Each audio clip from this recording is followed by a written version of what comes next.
حضور نے اعلان کیا جو جو حج کے لیے میرے ساتھ آنا چاہے سب آ جائیں۔ یہ سن کر کے تقریباً 1,20,000 صحابہ حضور کے حج کے سفر میں ساتھی بن گئے۔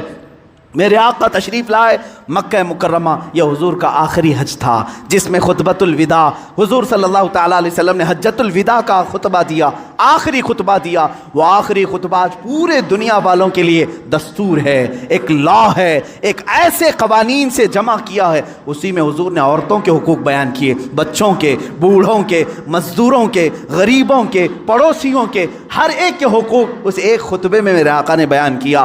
حرام مال سے بچنے کی تلقین کی، سود سے بچنے کی تلقین کی، اور پھر گھمنڈ تکبر کرنے سے بچایا۔ حضور نے فرمایا تم سب آدم کی اولاد ہو، ایک دوسرے پر فخر نہ کرو، کالا گورے پر، گورا کالے پر، امیر غریب پر، غریب امیر پر، بلکہ میرے آقا نے فرمایا تقوی جس کے پاس ہے وہ اللہ کے نزدیک محترم ہے۔ یہ آخری خطبہ ہوا۔ اسی خطبے کے بعد میرے آقا نے اپنے صحابہ سے کہا اللہ نے اپنے بندے کو اختیار دیا ہے کہ دنیا چاہے تو دنیا لے لو یا اپنے رب کے پاس جو چاہے وہ لے لو۔ اس بندے نے اللہ کے پاس رہنے کو قبول کر لیا ہے۔ یہ باتیں تھیں جو اشارہ دیا میرے آقا نے کہ اب رسول پاک زیادہ دن تک ان کے ساتھ نہ رہیں گے۔ محرم کا مہینہ تھا جب میرے آقا پلٹے مدینہ طیبہ، بیماری نے جکڑ لیا، سفر کا مہینہ پورے علالت میں گزرا۔ اس طرح کی علالت تھی، اس طرح کا بخار تھا کہ حضور پاک صلی اللہ تعالیٰ علیہ وسلم کو بعض اوقات صحابہ دونوں کندھے پکڑ کر کے مسجد میں لاتے تھے۔ حضور پاک صلی اللہ تعالیٰ علیہ وسلم کے پیر بھی زمین پر نہیں ٹکتے تھے۔ اس حالت میں حضور مصلی پر آئے اور اپنے صحابہ کو دیکھ کر مسکراتے بھی رہے، نمازیں بھی پڑھاتے رہے۔ پھر یہی ربیع الاول شریف کا مہینہ آیا، یہ 11ویں ہجری تھی جب 12 ربیع الاول تھی، بعض روایات میں 13 ربیع الاول ہے۔ یعنی اللہ کے حبیب صلی اللہ تعالیٰ علیہ وسلم نے سب کو جو وصیتیں کرنی تھی وہ وصیتیں فرمائی۔ ماں عائشہ صدیقہ کے حجرے میں آرام کرتے رہے۔ اللہ کے نبی صلی اللہ تعالیٰ علیہ وسلم کو بخار شدت کا تھا، بار بار مسواک طلب کرتے تھے یا پانی کے چھینٹے چہرے پر مارتے تھے اور پھر کہتے تھے یہ سکرات، یہ نزع کا وقت کتنا شدید ہوتا ہے، کتنا شدید ہوتا ہے۔ ماں عائشہ کہتی ہیں اچانک میں نے دیکھا دروازے پر کسی کی دستک ہو رہی ہے، میں نے کہا اللہ کے رسول آرام کر رہے ہیں۔ حضور نے فرمایا عائشہ وہ کوئی اور نہیں ملک الموت عزرائیل ہے، وہ کسی کے آنے کے لیے اجازت نہیں مانگتا، آج مجھ سے اجازت لے رہا ہے، اس کے بعد پھر کسی سے نہیں لے گا۔ ملک الموت حجرے پاک میں داخل ہوئے۔ حضور پاک صلی اللہ تعالیٰ علیہ وسلم ماں عائشہ صدیقہ کے زانوں پر سر رکھ کر آرام کر رہے ہیں۔ ملک الموت نے اجازت طلب کی، آقا حکم ہو تو آپ کی روح پاک کو میں نکالوں، اللہ کے حضور لے جاؤں، آپ کے رب اعلیٰ کے جلوں میں لے جاؤں۔ رسول پاک صلی اللہ علیہ وسلم نے اس سے پہلے جانتے ہو کیا پوچھا تھا؟ میرا دل درد کرتا ہے۔ ملک الموت سے صرف اتنا پوچھا، یہ وہ وقت ہوتا ہے نزع کا وقت جس وقت باپ اپنے بیٹے کو بھول جاتا ہے، بھائی بہنوں کو بھول جاتا ہے، بلکہ اکثر تو لوگوں کو اپنا نام تک یاد نہیں ہوتا۔ سکرات کے وقت جاؤ لوگوں کے بستروں کے پاس، ہم کلمہ پڑھاتے رہتے ہیں، کلمہ آتا نہیں، لوگ بول نہیں پاتے، یہ وہ حالت ہوتی ہے نزع کی۔ لیکن اس وقت میرے آقا صلی اللہ علیہ وسلم ملک الموت سے یوں کہتے ہیں اے اسرائیل، یہ جو نزع کا درد ہے کیا یہ درد میری امت کو بھی دیا جائے گا؟ کیا یہ سکرات کا درد میری امت کو بھی دیا جائے گا؟ ملک الموت نے کہا موت سے پہلے ہر ایک کو سکرات سے گزارا جائے گا۔ میرے آقا رو پڑے، واہ امتی ہی، واہ امتی ہی، اے اللہ میری امت، اے اللہ میری امت، کیا وہ نزع اور سکرات کو برداشت کر پائے گی؟ رب تعالیٰ نے حکم دیا اے حبیب آپ غم نہ کریں، آپ اپنے امتیوں کو یہ بشارت دیں کہ جو ہر نماز کے بعد آیت الکرسی پڑھتا رہے ہیں وہ دنیا میں رہے گا، اس کی روح اللہ فرماتا ہے میں خود قبض کروں گا، اسے احساس نہ ہو۔ رسول پاک صلی اللہ تعالیٰ علیہ وسلم حضرت عائشہ سے بات کر ہی رہے تھے، آخری جملے میرے آقا کے الصلاۃ الصلاۃ، نماز نماز، اور تمہارے ہاتھوں کے نیچے جو مزدور ہیں ان کا خیال کرو۔ اتنا کہا اور حضور پاک نے ہمیشہ کے لیے اپنی آنکھیں بند کر لی۔ میرے آقا کے لبھائے مبارک بند ہو چکے تھے۔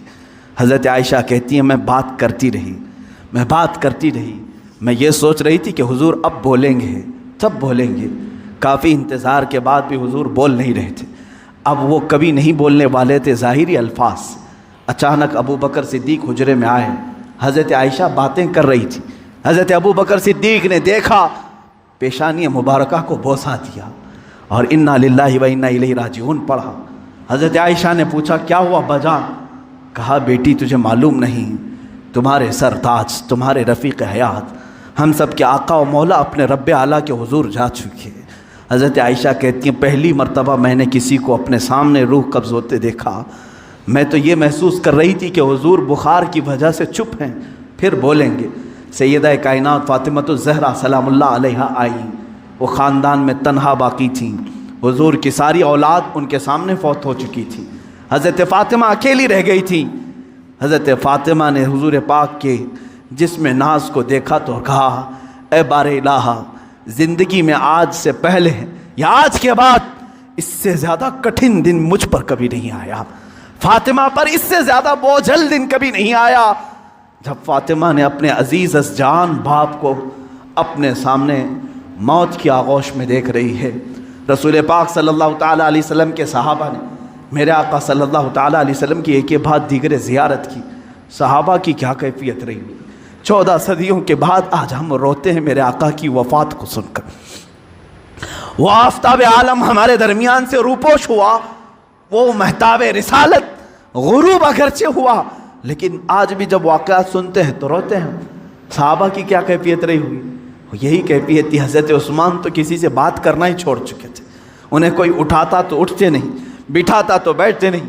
حضرت عمر کا حال یہ تھا کہ وہ ننگی تلوار نکال کر کہتے خبردار، اگر کوئی کہہ دیا کہ میرا رسول انتقال کر گیا میں اس کی گردن اڑا دوں گا۔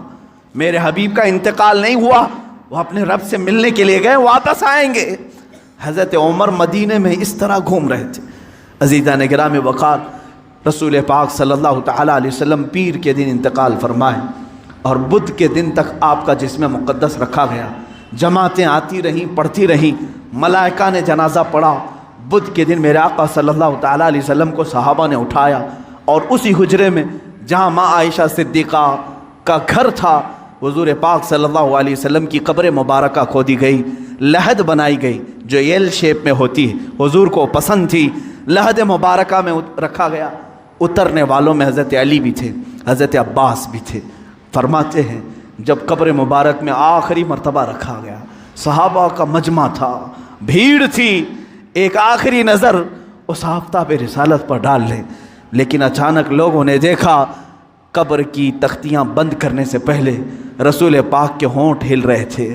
حضرت عباس کہتے ہیں میں نے کان لگایا، اس وقت رسول پاک کہہ رہے تھے امتی امتی رب اغفر لی امتی فانہم لا یعلمون، اے مولا میری امت کو معاف کر دے، وہ مجھے نہیں پہچانتی، اے اللہ میری امت کو معاف کر دے، وہ مجھے نہیں پہچانتی۔ یہ آخری جملے قبر انور میں رکھنے کے بعد رسول پاک کے اے امتیوں، کیا ہم نے رسول پاک کا حق ادا کیا ہے؟ کیا ہم نے ان کو سال میں ایک مرتبہ یاد کر کے یہ سوچا کہ ان کو کہ رات کے کھڑی ہوئی عبادتوں کا ہم نے صلہ دے دیا؟ کبھی نہیں ہو سکے گا، کبھی نہیں ہو سکے گا۔ قبر مبارکہ بند کر دی گئی، ہمیشہ کے لیے بند ہو گئی، لیکن لحد کا وہ ٹکڑا عرش اعظم سے بھی افضل بنا۔ نفس گم کردہ می آیت جنید و بایزیدی جا، وہ قبر اطہر آج بھی ہم مسلمانوں کے روح کی ٹھنڈک ہے۔ وہ ہرا گنبد جو رسول پاک کے مسکن کے اوپر اپنی جگمگاہٹ بکھیر رہا ہے، وہ کروڑوں عاشقوں کی آنکھوں کا تارا بنا ہوا ہے، ہمارے دل کا سکون ہے۔ اے میرے عزیزو، آج ہم جئیں گے تو اسی امید کے ساتھ، اسی آس کے ساتھ۔ میرے آقا نے آخری وقت یہ بھی فرمایا تھا جو جس سے محبت کرے گا دنیا میں، قیامت کے دن اسی کے ساتھ اٹھایا جائے گا۔ اگر تم آج اپنے نبی پر جان و مال، اپنے ماں باپ فدا کرنے کی بات کرتے ہو، خوف نہ کرو، کل ہم اٹھائے جائیں گے تو ہمارے آقا کے ساتھ اٹھائے جائیں گے، ہمارے رسول کے ساتھ اٹھائے جائیں گے۔ لیکن جو لوگ مغرب کے دلدادہ ہیں اور دوسروں کی کیریکٹر کو اپنا کر کے اپنے آپ کو تباہ و برباد کیے ہیں، ان کو مبارک ہو، وہ انہی لوگوں کے ساتھ اٹھائے جائیں گے جو فرعون، حامان، شداد، قارون، ابو جہل، ابو لہب، ان گستاخوں کے ساتھ اٹھائے جائیں گے۔ اللہ رب العزت میرے رسول کی زندگی پاک کو جب تک رکھا 63 سال وہ رحمت تھے، اور آپ کی وفات بھی امت کے لیے رحمت ہی ہے، رحمت ہی ہے، اور اللہ تعالیٰ ان کی برکت سے امت کو عذاب دینے سے محفوظ رکھا ہے۔